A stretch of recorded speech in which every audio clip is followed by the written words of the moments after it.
Perkembangan infrastruktur di Ibu Kota Nusantara terus dikerjakan menjelang peringatan HUT ke-79 kemerdekaan Republik Indonesia, mulai dari Istana IKN hingga Jalan Tol. Berikut wawancara dengan Ketua Satgas Pelaksanaan Pembangunan Infrastruktur IKN, Dani Sumadilanga dalam Sedang Viral. Kalau bisa diperhitungkan berarti sekarang kira-kira berapa persen Pak kesiapannya? Karena ini kan beberapa minggu lagi nih, sudah bukan 1 bulan lagi Pak. Khususnya untuk istana begitu. Jadi ya, kalau kita berbicara progres, memang progresnya terhadap tahunan. Kalau istana, kawasan istana kepresidenan udah 90% lebih, Mbak. Insya Allah siap. Jadi kawasan pada saat ini yang disebut kawasan kepresidenan itu adalah kantor presiden, kemudian istana presiden dan lapangan upacara. Sudah 90% lebih dan saat ini sudah memasuki tahap-tahap akhir, yaitu finishing interior, kemudian juga tanaman, kemudian pengaspalan halaman, ya, jalan masuk, dan sebagainya.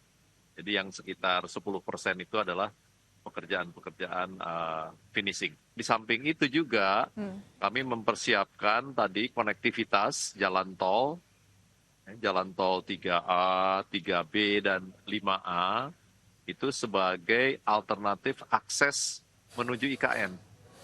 Jadi khusus konektivitas ini selama ini kita kalau menuju IKN dari Balikpapan itu harus melalui namanya daerah Samboja dan selanjutnya itu memakan waktu 2,5 jam.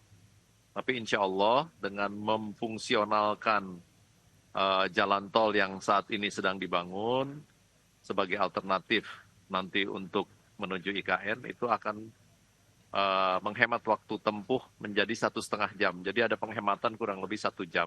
Ini akan mempermudah masyarakat menuju IKN.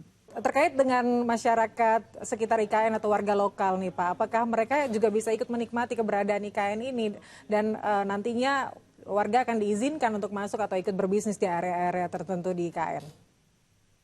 Mbak, pembangunan ini kan justru untuk masyarakat ya.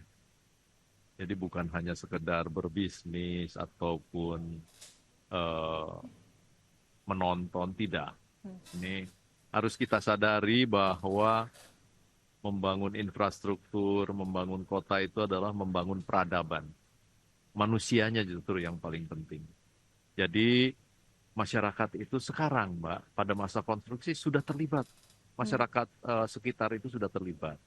Saat ini ada sekitar 26.000 para pekerja konstruksi yang terlibat dalam proses pembangunan.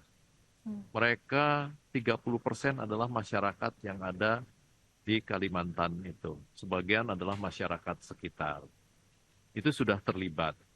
Kemudian aktivitasnya bukan hanya aktivitas konstruksi saja. Ada yang dukungan terhadap proses konstruksi seperti makanan dan sebagainya. Mbak, kalau melihat daerah sini penuh itu masyarakat sudah banyak terlibat, misalnya mengirimkan atau membuatkan makanan dan sebagainya.